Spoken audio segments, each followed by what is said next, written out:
अस्सलाम वालेकुम, this is Sumera Tahir. कैसे आप लोग सब? उम्मीद है कि सब लोग खैरियत से होंगे। अल्लाह के फजल से मैं भी बिल्कुल ठीक हूँ। आज का जो मेरा टॉपिक है वो है व्हाट इज़ पब्लिक स्पीकिंग और इसकी इम्पोर्टेंस क्या है।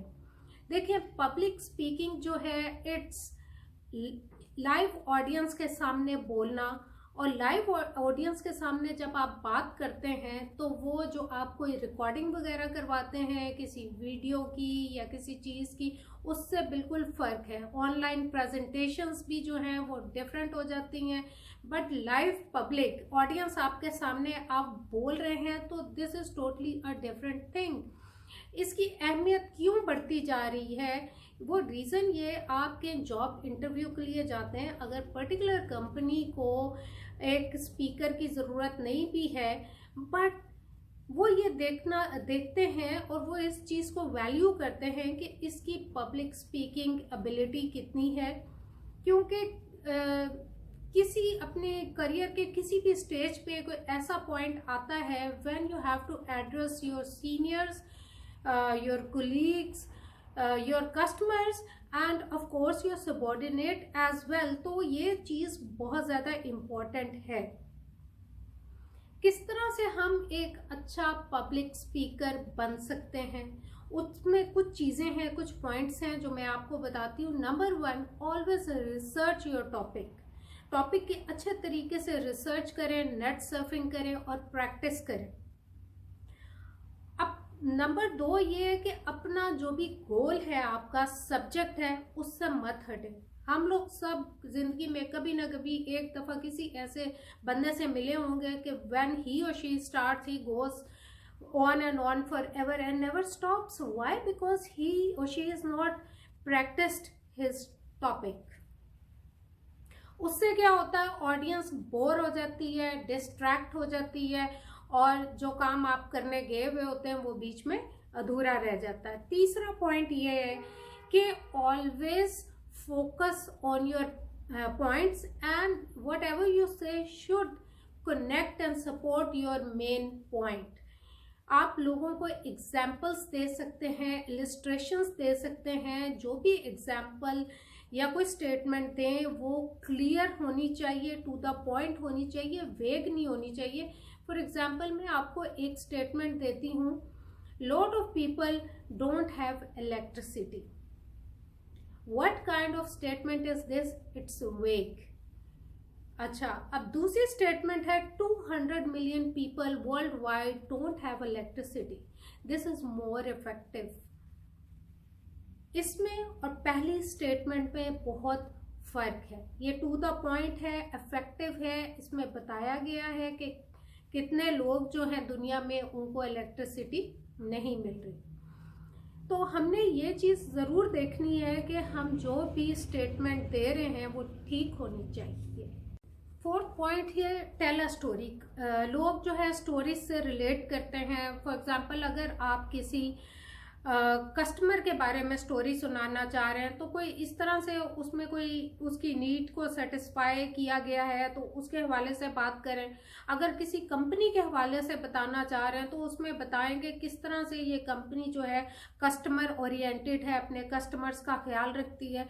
अगर कोई प्रोडक्ट के हवाले से, प्रोडक्ट डेवलपमेंट के हवाले से बात कर रहे हैं, मेन सब्जेक्ट है, तो उसमें उस प्रोडक्ट की या जो भी सर्विसेज वो कंपनी दे रही है तो उसकी स्पेसिफिकेशंस के बारे में बताएं कि उस प्रोडक्ट के अंदर कौन सी खुसूसियात पाई जाती हैं। इसके अलावा ये कि प्रेजेंटेशंस को यूज़ किया जा सकता है, मगर प्रेजेंटेशंस में एक बात का ख्याल रखें कि प्रेजेंटेशन जो है वो उसके अंदर क्लटर ना हो, उसके अंदर टेक्स्ट कम होना चाहिए, उसके अंदर बुलेट पॉइंट्स होने चाहिए, और अगर कोई पिक्चर लगा रहे हैं तो वो कोई रिलेटिव हो और जो बात आप कर रहे हैं उसके साथ वो रिलेट करे। इसके अलावा आप प्रैक्टिस जो है, अपना जो भी आपका टॉपिक है, सब्जेक्ट है, उसको प्रैक्टिस करें। कहा जाता है कि जो मार्केटिंग के 5 P's हैं, मैं कहती हूँ कि पब्लिक स्पीकिंग के भी 5 P's हैं। और वो कौन से 5 P's हैं? Practice, practice, practice, practice, practice. Practice makes you perfect. आप दुनिया के कोई किसी स्पीकर की बायोग्राफी उठा के देख लें, किसी पॉलिटिशियन की उठा के देख लें, वो सब प्रैक्टिस करते हैं। किसी से आप पूछ लें, कोई भी इस तरह से जाके एकदम ठीक है फिल्बदी तकरीरें होती हैं, सब कुछ होता है, बट जहाँ पे आपको पता है, आपके पास टाइम है, आपको टॉपिक का पता है, तो take advantage of the fact के go with preparation, proper preparation करके जाएं, तैयारी करके जाएं। इसके अलावा 7th पॉइंट ये है कि आप अपनी पब्लिक स्पीकिंग स्किल्स को किस तरह से इम्प्रूव कर सकते हैं।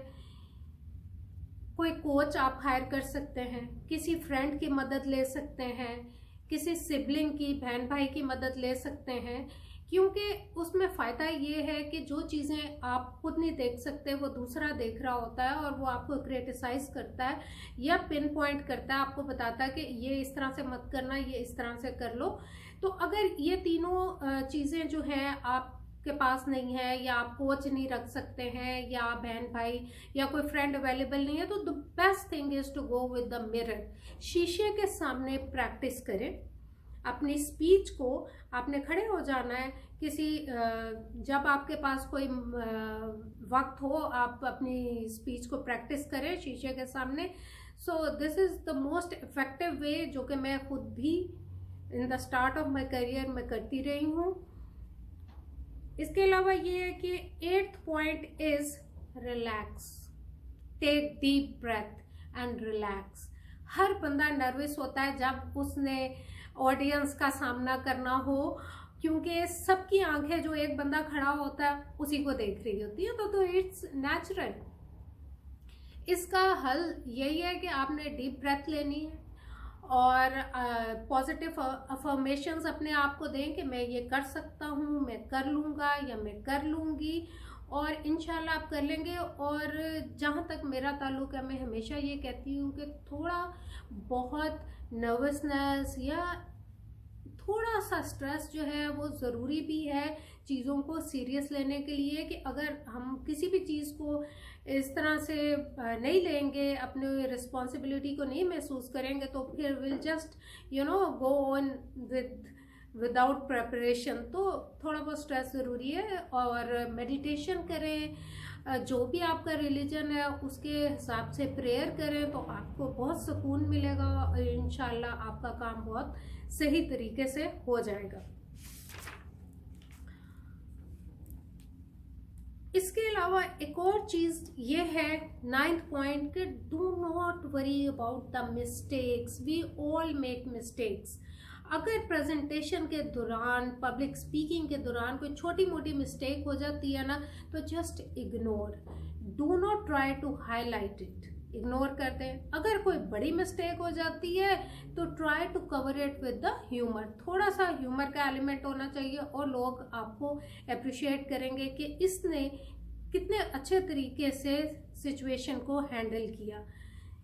एक ये चीज़ हो गई। उसके बाद हमारा 10th पॉइंट है। 10th पॉइंट आता है dress well, dress according to the occasion. वो क्या हुआ जी, dress according to the occasion. जैसी आपकी ऑडियंस है ना, वैसा ड्रेसअप होके जाए। फॉर एग्जांपल, अगर आपकी ऑडियंस जो है कोई फॉर्मल मीटिंग के लिए, मतलब आप जा रहे हैं, या उनका अटायर फॉर्मल है, वो सूटेड बूटेड है, तो आपको भी फॉर्मली ड्रेसअप होके जाना चाहिए। ये पहले से पता किया जा सकता है। अगर आप चले गए इनफॉर्मल कैजुअल, अपने जीन्स में चले गए, या आप अपने उसमें पजामास में चले गए, ऑडियंस सूटेड बूटेड है, तो वो कॉम्बिनेशन बिल्कुल अच्छा नहीं लगेगा। अगर आपकी ऑडियंस कैजुअल ड्रेस्ड अप होगी, पहले से पता कर लें, then you guys can go for a casual dress as well. Try to avoid awkward fillers like like, इनको रिपीटेडली यूज करना जो है ये बहुत सिचुएशन को ऑकवर्ड कर देते हैं। इस तरह के फिलर्स को अवॉइड करना चाहिए।